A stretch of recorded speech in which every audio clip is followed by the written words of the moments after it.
நான் போறப்ப அந்த பிரியாணி கடையில வெங்காயம்லாம் அழுகி போய் கிடக்கும். விறகடுப்புங்கிறப்ப அந்த இடம் அப்படிதான் இருக்கும் சில நேரங்கள்ல. நான் சொல்றதெல்லாம் ப்ரிப்பரேஷன். காய்கறி எல்லாம் கீழே கொட்டி வச்சிருக்காங்க. நீங்க அலோவ் பண்ணுவீங்களா அதை? எந்த இடத்துல தப்பு நடக்குதுன்னு நான் தெரிஞ்சுக்கலாம். மெயினா வந்து யங்ஸ்டர்ஸ் நீங்க உங்களுக்கு சொல்ல விரும்புகிறது ஃபர்ஸ்ட் லைசன்ஸ் எல்லாருமே எடுத்துட்டீங்களா? So it's very glad. அது இருந்ததுனாவே போதும். You will be 50% will be safeguard. ஏன்னா ஒரு கடைக்கு போய் முதல்ல நாங்கள் கேட்கக்கூடிய முதல் சர்டிஃபிகேட்டே வேறு எதையும் கேட்க மாட்டோம். லைசன்ஸ் இருக்கா, ஃபுட் லைசன்ஸ் இருக்கான்னு மட்டும் தான் கேட்போம். ஸோ அது இருந்ததுனாவே we are been in safer hands மாதிரி நம்ம பார்த்துக்கலாம். ரெண்டாவது, நீங்கள் ரொம்ப ரொம்ப ஜாக்கிரதையாக இருக்க வேண்டியது பார்த்தோம்னா, இப்போ நீங்கள் வளர்ந்து வரக்கூடியவங்க நம்ம பார்த்தீங்கன்னா இன்றைக்கி நிறைய இடத்துல ப்ராப்ளங்களை பார்த்துட்ருக்கோம். இந்த ப்ராப்ளங்கள்லாம் எதில் வருதுன்னா, மெயினாக the purchasing of the raw material. நீங்கள் எங்கே வாங்குறீங்க, யாருக்கிட்ட வாங்குறீங்க, மெட்டீரியல் வந்து நல்ல மெட்டீரியல் தரமாக இருக்கா.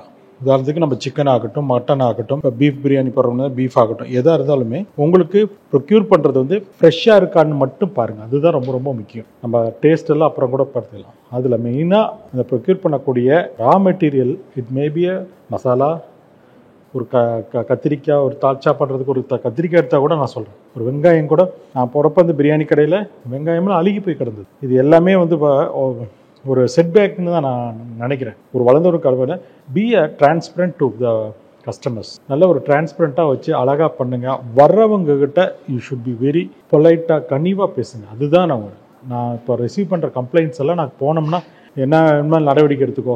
இன்கேஸ் ஆஃப் எனி எரர்ஸ் வருது, ஒரு கம்ப்ளைண்ட் வருது அப்படின்னா அதை வந்து எங்ககிட்ட சொல்லலாம். நீங்கள் போய் அவங்ககிட்ட வந்து கஸ்டமர் உங்கள்கிட்ட தான் கேட்பாங்க. கேட்கும்பொழுது நீங்கள் அதுக்கு கொஞ்சம் பொலைட்டாக பதில் பண்ணுங்க. முதல்ல அந்த கனிவை மட்டும் நீங்கள் கற்றுக்கணும். அப்போ தான் வந்து நீங்கள் கேன் சர்வைவ். எடுத்தோடனே இல்லை நான் எனக்கு அதுக்கு சம்மந்தம் கிடையாது, வேறு யாருக்கும் உடம்புக்கெல்லாம் நல்லா இல்லை, நீங்கள் மட்டும் கம்ப்ளைண்ட் பண்ணுறீங்க அப்படின்னு பொறுமையாக உட்கார வச்சு அவங்ககிட்ட அவங்க எவ்வளோட வியூஸை வந்து ஃபஸ்ட்டு வாங்கிட்டு, ஏன்னா நம்ம ஒரு ஃபுட் ஃபீல்டில் இருக்கோம், மேலே வந்துட்டு இருக்கோம். இப்போவே நீங்கள் சின்ன இதுலேயே வந்து நீங்கள் கெட்ட பேர் பண்ணிக்க கூடாதுன்றது தான் என்னோட ஒரு இது. இப்படிதான் பொறுமை கடைப்பிடிக்கும். பொறுமை ரொம்ப ரொம்ப முக்கியம். எவ்வளோதான் அவங்க வந்து அந்த இடத்துல எமோஷனலாவோ இல்லை க்ரௌடு வந்துருச்சுன்னா கூட we have to know how to handle that crowd. அதுதான் ரொம்ப ரொம்ப முக்கியம். அதை வந்து அந்த பொறுமையை நீங்கள் யங்ஸ்டர்ஸ் நீங்கள் கற்றுக்குங்க. ஒரு கடைக்கு வந்து நீங்கள் போய் ரைட் பண்ணுறீங்க அப்படின்னா ஒரு கம்ப்ளைண்ட் வராமல் நீங்கள் போக மாட்டீங்களா, இல்லை வந்துட்டு கண்டினியூஸாக ரைட் பண்ணுறீங்களா? அதை நாங்கள் தெரிஞ்சுக்க விரும்புகிறோம். 99% வந்து நாங்கள் வந்து கம்ப்ளைண்ட் மூலியமாக தான் போவோம். ஒரு கடைக்கு போகிறோம் அப்படின்னா 99.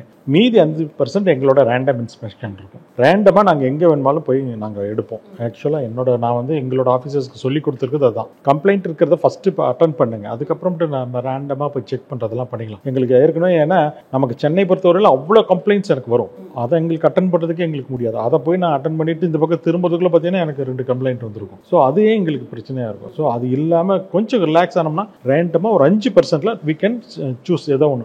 இட் மேபி அ பிரியாணி கடை, வெஜிடேரியன், நான் வெஜிடேரியன், ஒரு கிராசரி ஷாப் அல்லது ஒரு சின்ன டீ கடை, ஏதோ ஒன்று நாங்கள் பிக்கப் பண்ணி போவோம். அந்த டைமில் ஏதாவது இன்கேஸ் ஆஃப் ஒரு லைக் பானிபூரி மாதிரி திடீர்னு ஒரு பிரச்சனை வருது, இல்லை ஷவர்மா மாதிரி திடீர்னு ஒரு பிரச்சனை வருது அப்படின்றப்போ நாங்கள் அங்கே கான்சென்ட்ரேட் பண்ண ஆரம்பிப்போம். இருக்கிறதுலே நாங்கள் வந்து ஸ்டாஃப்ஸ் எங்கள்கிட்ட கம்மியாக இருக்கிறதுனால எங்களோட ஜாப்ஸ் வந்து இது பண்ணி